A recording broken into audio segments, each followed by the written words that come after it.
Vamos mostrar o vídeo do Lula, porque o Lula agora resolveu dar um discurso antissistema. Depois de tirar foto ali, rezando em igreja, que eu vou mostrar, depois de tentar se descolar dos ministros do STF, depois de tentar fazer um discurso ali mais duro, em defesa da segurança pública, contra a criminalidade, mais um milagre de ano eleitoral acontece. Lula dá um discurso antissistema. Tudo bem, eu sei, o Lula tem um histórico populista. O populismo é justamente essa divisão da sociedade em dois campos antagônicos, no caso do Lula com uma retórica à esquerda, em que ele se posa de representante do povo contra os interesses de um sistema, que ele costuma chamar de as elites, etc. Mas é que agora ele está usando a própria palavra sistema. O Lula resolveu ser deliberadamente, expressamente antissistema. Vamos soltar o vídeo, que é cômico, e aí eu analiso em seguida. Cada vez que damos um passo adiante para melhorar a vida do povo brasileiro, o sistema joga contra. O andar de cima, os bilionários, a elite que só pensa em manter privilégios às custas do povo. Se dependesse do sistema, nem a escravidão teria sido abolida no Brasil. Mas todo dia eu renovo minha fé em Deus e no povo brasileiro. Na força de quem levanta cedo, enfrenta dificuldade, cultiva esperança e nunca desiste dos seus sonhos. Você que tem carteira assinada, que é MEI, que trabalha por aplicativo, que faz bico, que vende pela internet. Você que cuida, que ensina, que pega ônibus cheio. Você que planta, colhe, cozinha e constrói. Você que é uma pessoa honesta e batalhadora. Você que vive do próprio trabalho, seja ele qual for. Tenho uma certeza nesse 1º de maio. O governo do Brasil está do seu lado. Um grande abraço e viva o Dia do Trabalhador e da Trabalhadora. Tem que rir, né? Tem que rir do Lula com um discurso antissistema. O Lula foi condenado e preso por suas relações imobiliárias com os empreiteiros do Petrolão. Os empreiteiros mais ricos do país. Inclusive, ele foi fotografado visitando o triplex do Guarujá com o Léo Pinheiro, que era o presidente da empreiteira.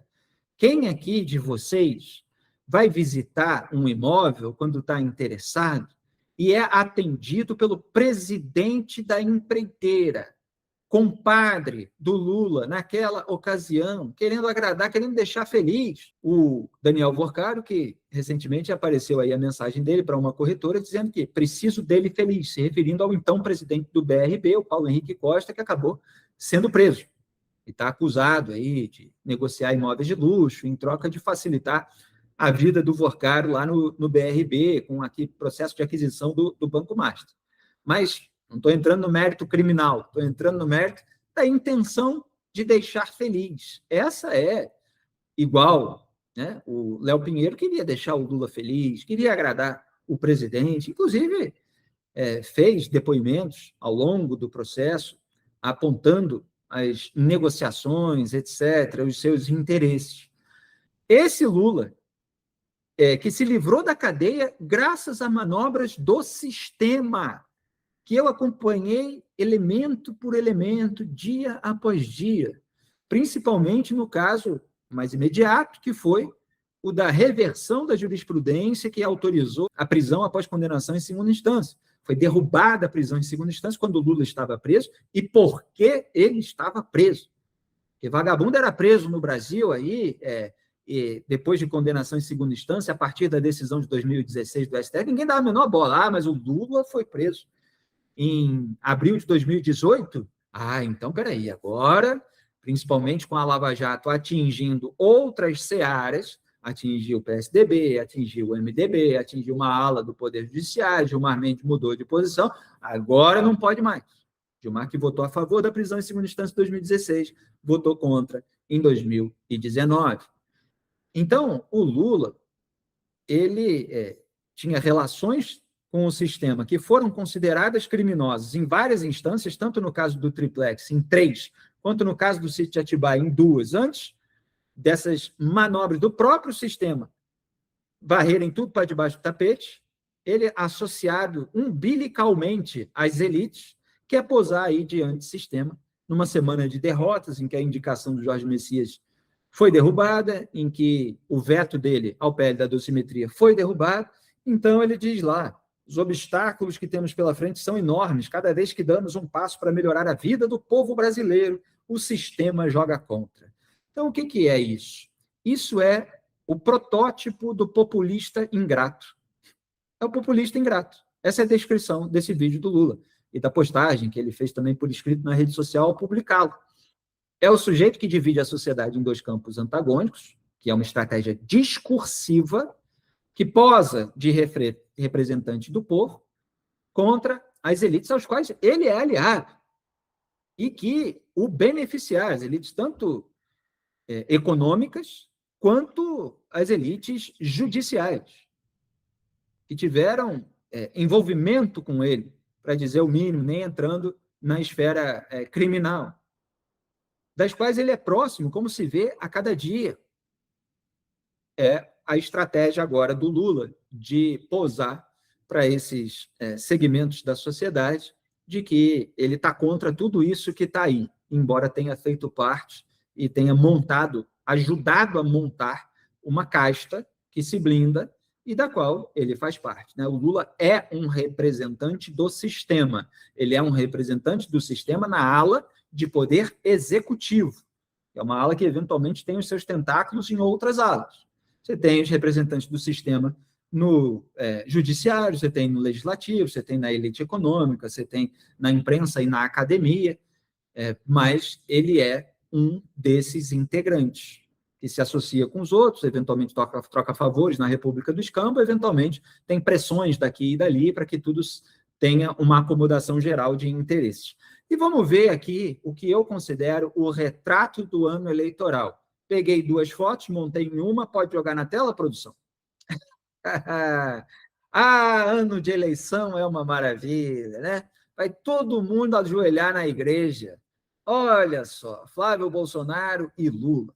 O Lula, aconteceu isso aí umas semanas atrás, na Igreja Sagrada Família, e em Barcelona, né, na Espanha, que foi tirada essa foto do Lula, e o Flávio agora no culto, ali gerido pelo pastor Silas Malafaia, ao lado de outras figuras também que tem uma ficha, olha, que eu vou te contar. E a gente vai ver as companhias do Lula e do Flávio na próxima montagem, pode colocar aí na tela, o Lula com a primeira-dama Janja e o Flávio ali com Sóstenes Cavalcante, em cuja casa foram encontrados R$400 mil. Curioso, né? Na casa do Sóstenes, ali no endereço dele, foi encontrado R$400 mil. Esse caso ainda não tem uma decisão final, e ele foi lá dar um abraço no Jorge Messias, na Sabatina, né? Aquela cena linda e maravilhosa. Você tem aí o Marcelo Crivella, considerado por muitos o pior prefeito da história do Rio de Janeiro, que já foi alvo de uma série de acusações envolvendo QG da propina, envolvendo privilégios ao seu grupo específico, envolvendo como é que eram aqueles seguranças que tentavam fazer com que a imprensa não fizesse matérias sobre hospitais municipais que estavam com péssimas condições, os guardiões do Crivella, ficou denominado aí esse termo, né, para se referir àquelas pessoas que tentavam intimidar os repórteres. Esse Crivella que foi blindado já várias vezes por Gilmar Mendes, que já ajudou a blindar o Flávio também. E você tem ali do lado dele o Cláudio Castro, que acabou de ser declarado inelegível por 8 anos, o mandato cassado, só que na véspera ele renunciou, aí teve toda uma discussão a respeito disso, que eu mostrei aqui no programa também, em razão da contratação de 27 mil funcionários na UERJ, no CEPERJ, aqui no Rio de Janeiro, onde eu estou, que, na verdade, eram cabos eleitorais, que estavam sendo remunerados ali com dinheiro público, em cargo público, mas para prestar serviço eleitoral para político. E agora não se fala em outra coisa aqui no Rio, estou falando socialmente. Passei aqui o meu fim de semana, conversei com familiares, conversei com amigos, com o pessoal dos meus ambientes sociais e tal, um monte de gente veio falar. E o Ricardo Couto, que é o presidente do Tribunal de Justiça do Rio, que teve que assumir em razão daquela linha sucessória que estava toda contaminada, o vice já tinha saído para o Tribunal de Contas, o presidente da Alerj foi preso, afastado, preso, depois caiu à prisão, depois voltou, que é o Rodrigo Bacelar, por ter vazado informações, por ter H-Joias envolvido com a facção criminosa Comando Vermelho, teve que assumir o Ricardo Couto. E o que ele está fazendo? Uma limpa. Está mandando um monte de gente de cabidão de emprego de companheirado embora, exonerando. Mas, assim, um monte de gente, as pessoas estão assim, você está vendo que o cara está fazendo uma limpa? Pois é, porque o governo tinha uma série de gorduras nessa administração pública feita por outros interesses que não a eficiência da máquina do Estado. Vamos ver o que vai acontecer com a carreira do Ricardo Couto, está cotado aí para o STJ também, e eu vou tentar me aprofundar, inclusive, nessas decisões que ele tem tomado. Então, essas são aí as companhias do Flávio nesse culto, fora outras pessoas ali, mas eu chamo a atenção para os principais. Está todo mundo se ajoelhar, orando na frente do público, na frente das câmeras. E é assim, né? Na política brasileira. Em ano eleitoral, todo mundo vai lá tirar foto, fazer filme, para mostrar a sua fé, porque existe um forte segmento cristão na sociedade, seja evangélico, seja católico.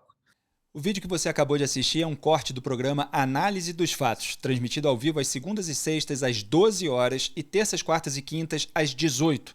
As íntegras ficam disponíveis na aba Ao Vivo do meu canal de YouTube e os cortes na aba Vídeos. Curta, compartilhe e seja membro do canal para ajudar a manter esse programa no ar. Obrigado.